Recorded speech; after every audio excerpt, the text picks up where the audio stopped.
Hey everyone. Hey, what's going on? I know we didn't talk about it, but today is Tuesday. So after we did the first video, we talked to each other and we went over our schedules. Like we're that busy, like we have schedules. Right. But we went over our schedules and we talked about the best day that would be for us to do this. So we decided it was going to be Tuesday, 8:30. And I sent out a little message and I tagged her in it. So if anybody saw that, that was kind of like the announcement, like, hey, it's going down. We're going live. So we are here, a couple minutes late, but it's all right because it is about 8:30, and we're still going to wait for a few people to get on. We'll wait just a little bit longer. Yeah, we're not going to go any more than 15 minutes. 15 minutes. That's the kind of the length that, keep everybody interested. But actually, we were so shocked and surprised by what God's doing with what He has called us to do and told us to do, because we were surprised by how many people went out and got the book. Yes. And Awesome the workbook, talking about paperback, hardback, everything. Yeah, people sent me messages like, hey, what's the name of the book again? Who's the author? And took pictures of them buying the book and just letting us know, like, hey, we're on board with you guys. We want to understand, our partners more. We want to understand this love and respect thing. So that was a huge, huge blessing, because I think this book is definitely life-changing and can definitely change your relationship for the better. Absolutely. So I'm excited that we got a lot of people on board, and, we got a lot of people on board. We can tackle this as a team. Yeah, for sure. And the biggest thing for me is what God's really putting in my spirit is I like to work out. I like to do stuff like that. And I'm also a hooper. I played a lot of ball in my life. And one thing is the analogies keep rolling on in my head. When you wanted to get better at ball, you wanted to get a better shot. What did you do? I got in the gym. I worked on my shot. If I want to change my body, and I want to, get a different result from what I'm doing, what do? I get in the gym, I might hit bench a little harder. I might work on arms a little harder or something like that. Right. And the same thing rings true with your marriage. Okay? If you want a strong marriage, if you want a marriage that you've never had before, you have to do things you've never done before, and you have to get in there and work on it, and that's what we're deciding to do. And we're so glad that a lot of people have decided to go on that journey with us and actually get in there and work on their marriage and figure out, how can we make this thing the best thing possible? Right. Because, inevitably as a man, I feel like my marriage kind of is a huge reflection upon who I am as a man, because this is my first priority in life other than my relationship with God. Right. Is how's my relationship with my wife? How's my marriage?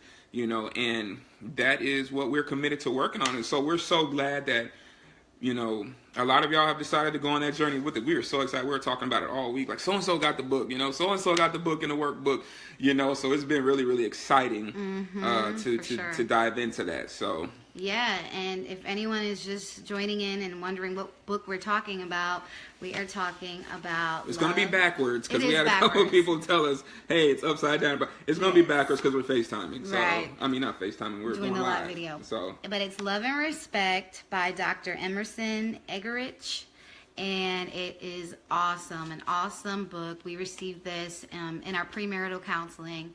And these are practices and things that we are putting into play in our marriage. So it's definitely a great book. If you haven't already got your copy, go get one. It's great. So we can probably go ahead because we'll get started. What we're going to do first is just a brief recap, because we don't know who's joining for the first time. And it's only the second video, but we don't know who didn't get a chance to see the first video, who doesn't even have the book. So what we'll start every week by is doing a brief recap. First chapter was about the crazy cycle. And what the crazy cycle was go ahead, when she doesn't get the love, she reacts. Without love, she reacts. Without respect, he reacts. And so the whole chapter breaks down pretty much. The crazy cycle is in itself is self-explanatory. So it just breaks down different scenarios where you and your partner can enter into the crazy cycle. A wife might say something, or a husband might do something, and then something's said, something's reacted upon, and then boom, automatically all it takes is one reaction. Yep.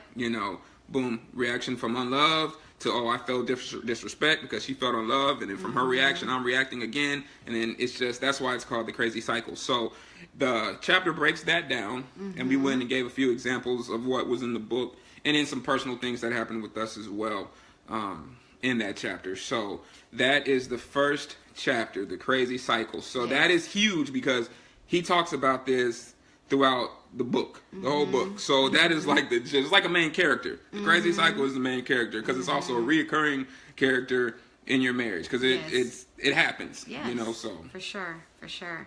So we're gonna get into just briefly into chapter 2. Yeah. So you want to go ahead and start that, babe? Yes, I will start chapter 2. Chapter 2 is basically about deciphering the code because it's saying that men and women communicate in code, which we do. It's called To Communicate, Decipher the Code. And I'm kind of glad God created us different because I wouldn't want to live with another me. But that's funny. No, I'm serious. I mean, you know, but it's basically a long breakdown of how and why we communicate in code. And that is the reason why the crazy cycle in chapter 1, he preempted with that is so special and important because we communicate in code. So a lot of the reasons why we will get into that cycle is because when she's communicating, I can't decipher that code. And so I'm like, wait, is that disrespectful? And because of that, I feel disrespected, you know, then I react, and then she takes that reaction as unloving. But it's not the fact that she was disrespectful. It's the fact that she was giving me a code, speaking in the way of a woman, and I'm a man, so I can't really decipher that code. And so I took it totally different. And it's talking about how the issue that you might be arguing over isn't the issue. The issue is you communicate in code and you haven't learned how to decipher your partner's code yet. Yes. Therefore, you're jumping into that crazy cycle. Yes. So, yeah, definitely. That is what the second chapter is about. And we as women, I know we do speak in code. You know, if I say I'm fine, I'm probably not fine. Like, it's okay. Don't worry about it. It's all good. That used to be one of my things with him. Like, it's all good. Like, don't even worry about it. He needs to worry about it because I learned that because I used to be like, okay, you right, know, right, and I'm like, 3 hours okay. later, whoa! But I had to learn that, like, oh, okay.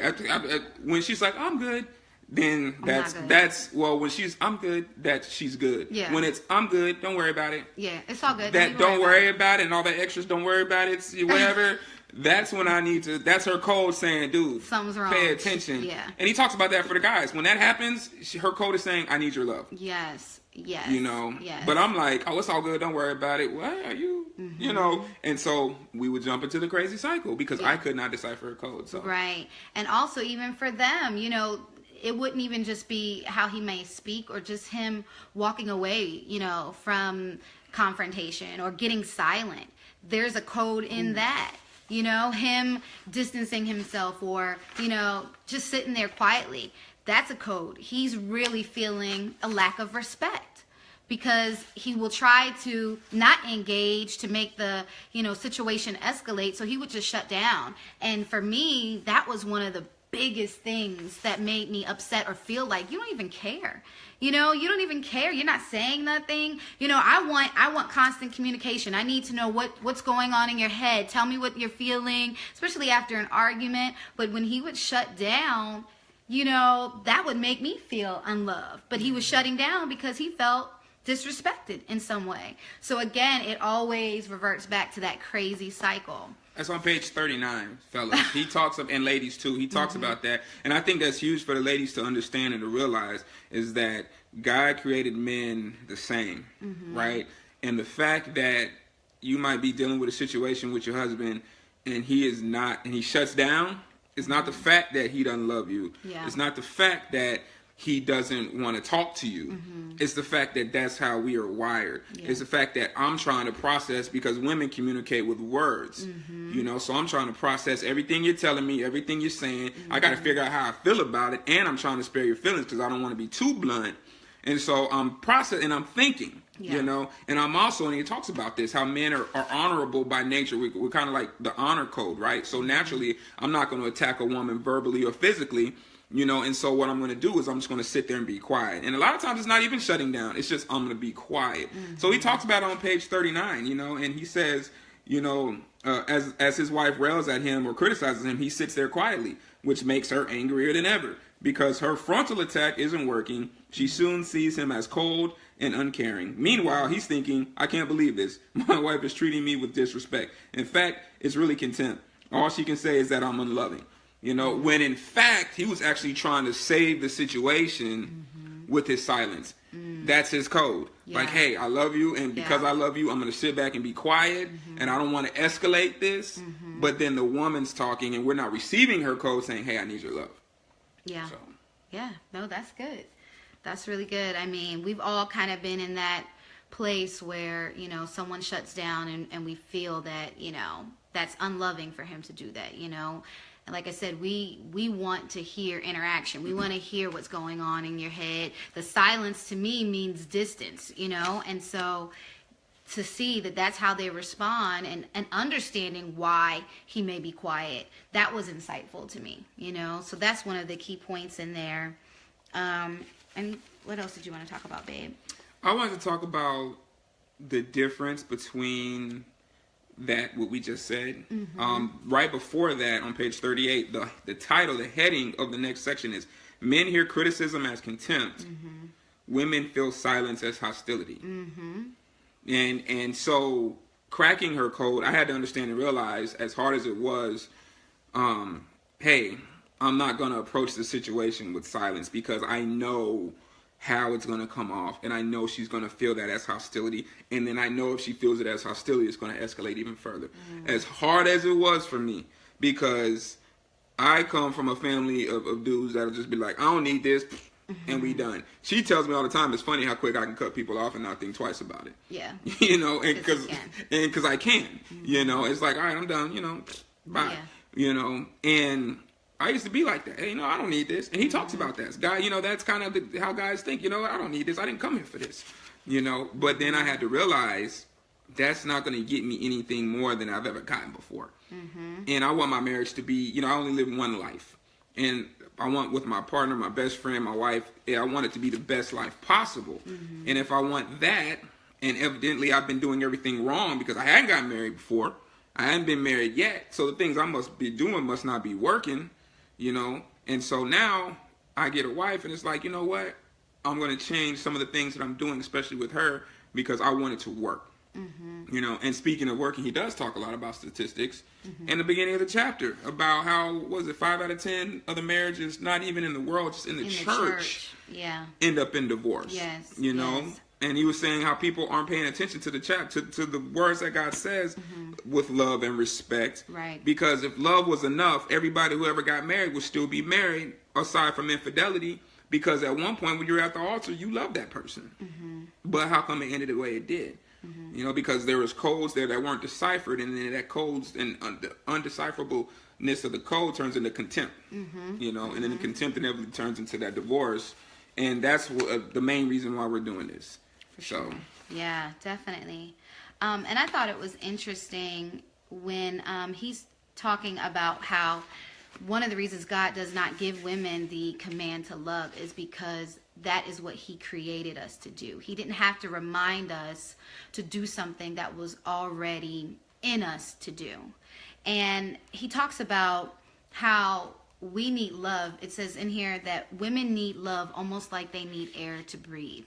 And for me, that was so deep because we all desire love. You know, like we are nurturers by nature. We're, you know, God has put so much love in us. And when he explained that, I was like, wow, that's so deep. And how men need respect just like they need air to breathe. And for me, it was like, wow, so that's really important to my husband. Respect above anything else is really important to men, and he needs that. Me as his wife, I have to give him that, because without that, he cannot function properly. I can't expect him to love me the way that I need to be loved if he doesn't receive the respect that he needs.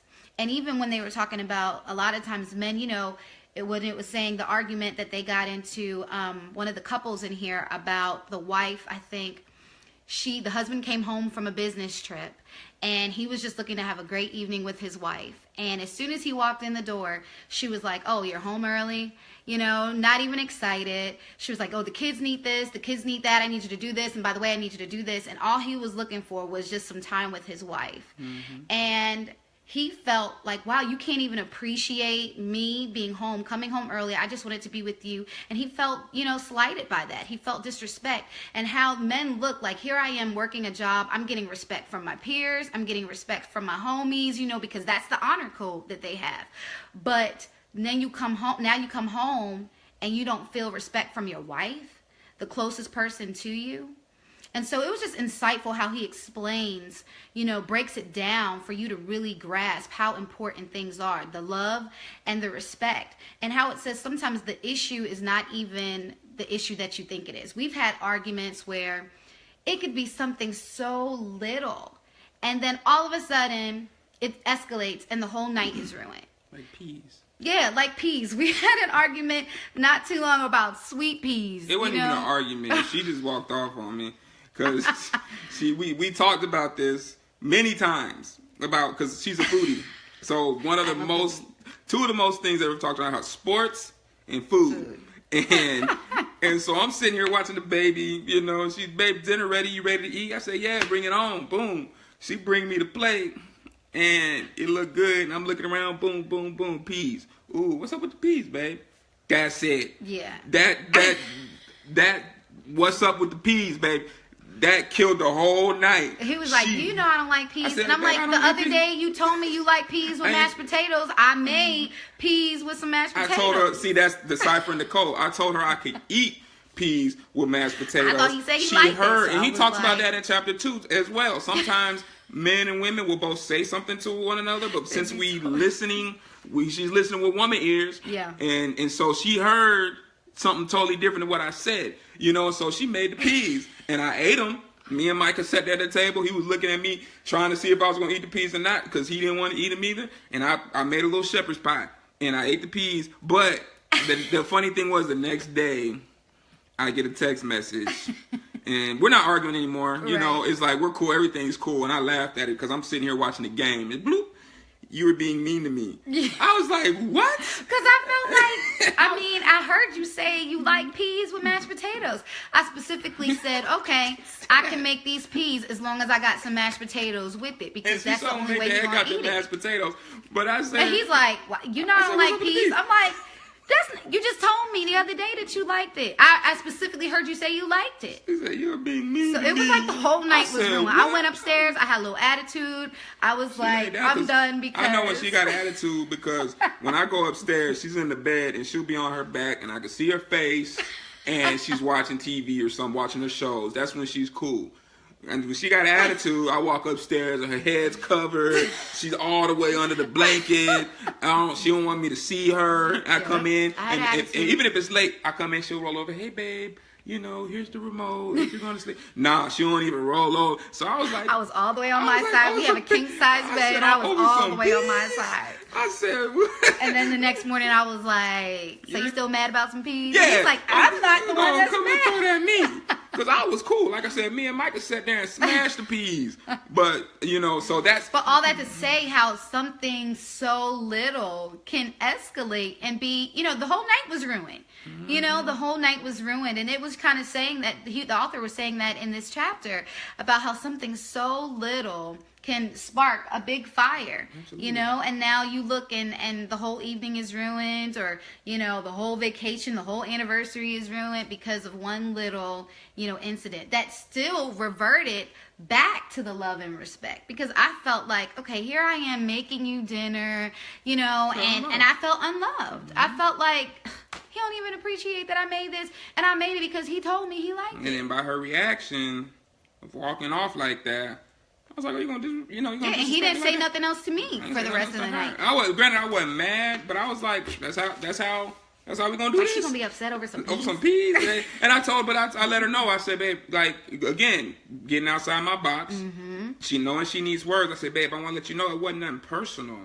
about me. I said, I didn't like peas before I met you. So, you making peas, you know, I said it was nothing personal, I promise. I said, and she understood that, you know, but had I not talked, that's all she needed, you know? Oh, that's all she needed. But if I wouldn't have gave her that could have went on for, a day or so, you know, over some peas, you know. And I apologize too, because it really wasn't that deep. You know what I mean? Like, it really wasn't that deep for me to storm off and locked up in the room for the rest of the day. And he ate them. So, you know, I apologize. But, you know, it was a night that kind of was ruined because of some peas.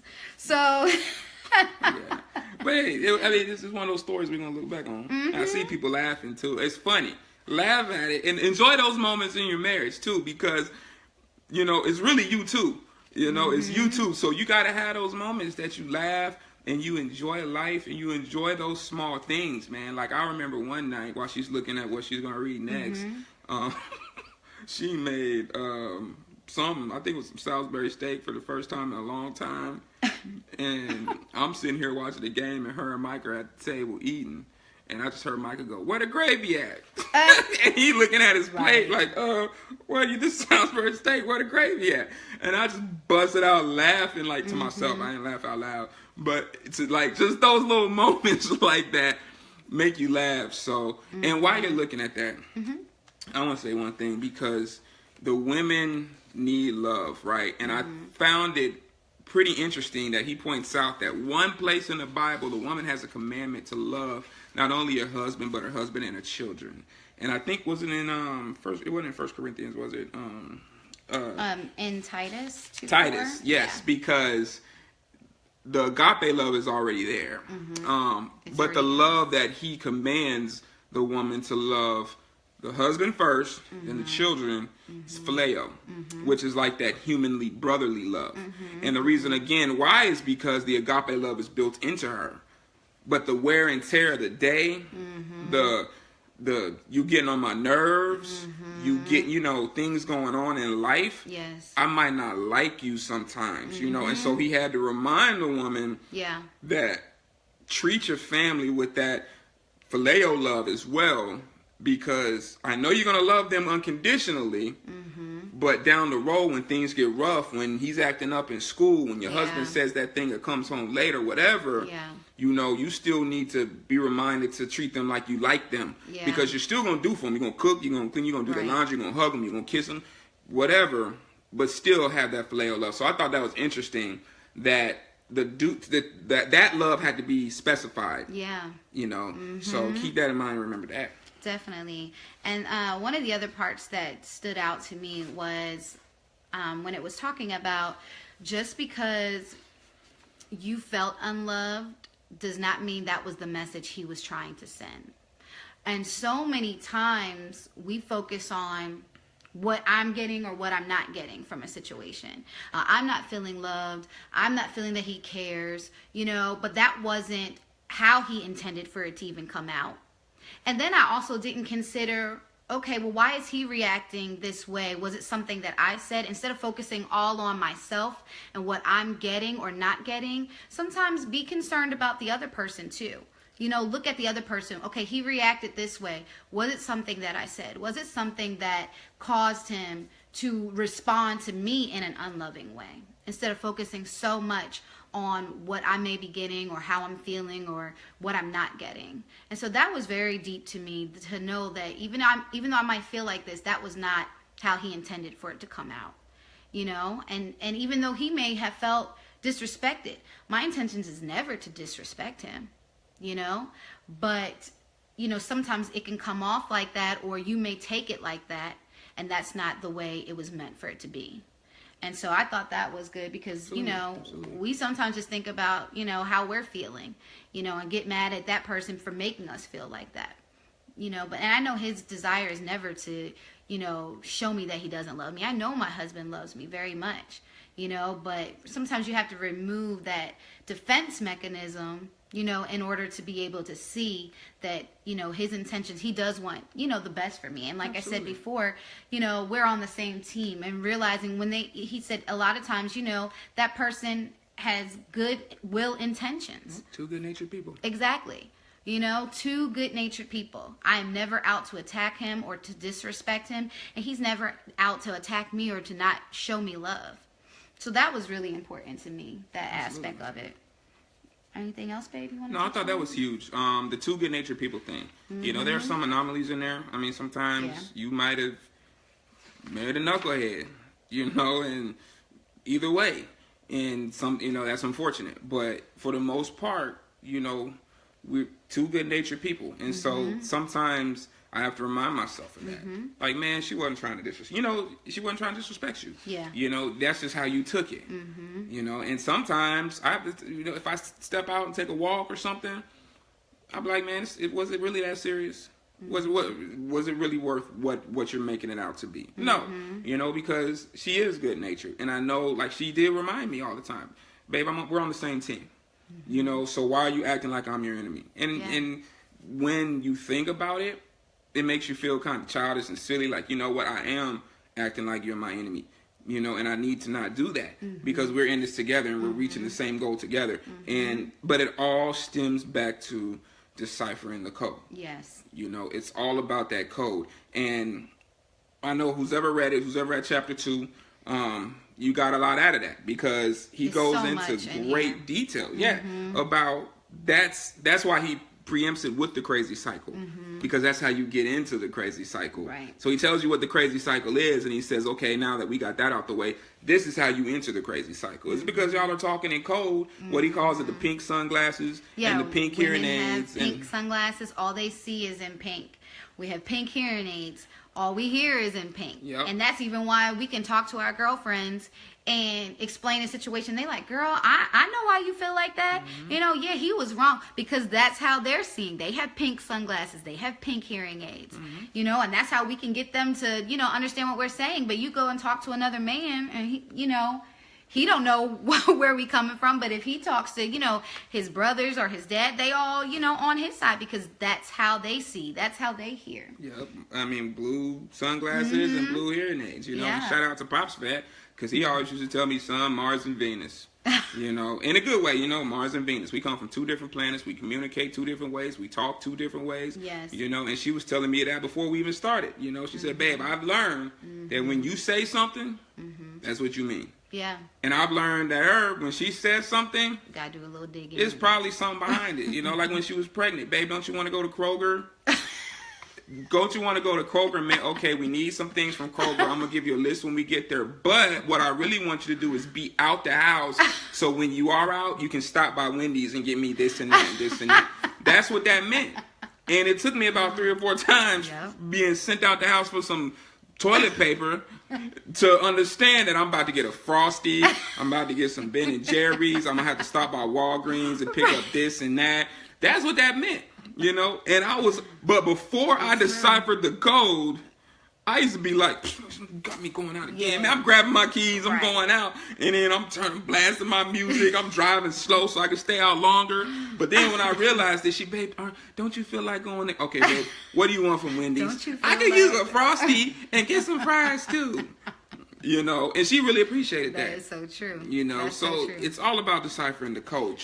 I mean, it's really when you jump outside yourself. Yeah. And because it's not natural. So it's going to take some jumping outside of yourself because I'm a man. I don't think woman. I don't speak woman, you know. And so in order to do that, I have to think. I have to actually really genuinely step outside myself and say, what is my wife needing from me right now? What is she saying to me right now? Let me try to decipher this code. And if I do that and put forth that effort, you know, I can at least get some of it. Yeah. You know. Yeah. And that's true. And then, you know, it also made me think when he shuts down or, you know, you don't like to use the word shut down, but when he is quiet, there's a reason why he's doing that. Not to push me away, not to, because I used to feel like that. You're so closed off from me, you know, like just talk to me. But there was a reason why he did that. You know, a lot of it was, like he said, he had to process it. You know, he processes things differently than I do. You know, me, I'm constantly thinking. My mind's constantly going. He needed to take in what was happening and then respond. You know, so it's just good to understand that. Like, he's not doing that to be unloving or to close me off and push me away, you know, but he's doing that for a reason. And it may be because of something that I said. deep down, there's a reason why he's responding like that. And it makes me evaluate myself. Did I come off disrespectful? Was there something that I said that caused him to react in that way? You know, so this chapter had so much in it. You know, we can't even touch on everything because we want to keep it, you know, kind of short. And we've already been almost 30 minutes, yeah. man. And we sorry, guys. we apologize. We wanted to go 15. Yeah, and we're over. But the thing is, it's about your relationship. And so I can talk about my relationship all day because this is the number one thing I have in my life. Like I said, outside my relationship with God, I'm with her all day. You know, we both work from home. You know, but even if I wasn't with her all day, we still would be talking. Yeah. You know, and so I know her, you know, and this is the most important thing as far as a relationship maintaining in my life. And so it is as important to me to talk about 30 minutes, you know, and to help whoever, because we got so much feedback as far as like people saying, man, I got text messages. Hey, let me tell you something. That crazy cycle thing, we've been going through that and we didn't even know what it was. And I'm like, shoot, we was going through the same thing. Like, you see, you know, and I told her, you know, God told me to do this a long time ago. We were slacking on it. We didn't do it. But I told her, I said, I'll do the work. Yeah. You know, if somebody just pops in and just gets one tidbit, I'll do the work. I'll do all the reading.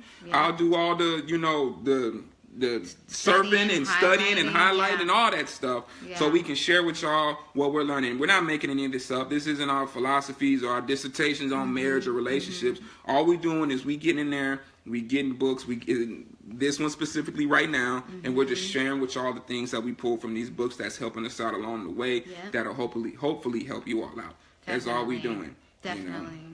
Yeah, so if you guys haven't read chapter 2 yet, please read it. If you do have the book, there's so much good stuff in there. We couldn't even touch on everything, but that's just a little bit of chapter 2. So next Tuesday at 8:30, maybe 8:32. But we gonna shoot for 8:30. We're shooting for 8:30. It's a good reason why. She was at the gym. She was getting it in at the gym, and so she came back. She said we gotta be on 8:30. So she came back, tried to hurry for y'all. But get your highlighters. Show them get your highlighters. Highlight, man. Some of the stuff we've been highlighting. The purple means we both, you know, that stood out to both of us. So I'm going to be going back, reading some of the things that he highlighted because I want to know, you know, what stood out to him. And, just get ready for chapter 3. Chapter 3 is called Why She Won't Respect, Why He Won't Love. Sounds good to me. So thank you guys, everyone, for tuning in. Kelly, I see Rebecca's on. Aunt Arnell, everybody that's on. I can't see everyone's names right now. You know I did. Daka, hey cuz, Jean, Mom, Grandma. Everyone, your mom. Hey, everyone, Mama. Thank you guys, everyone, for tuning in. And I pray you guys have a blessed rest of the week. All right. Talk to you guys later. Talk to y'all later. We'll see y'all next week. Bye.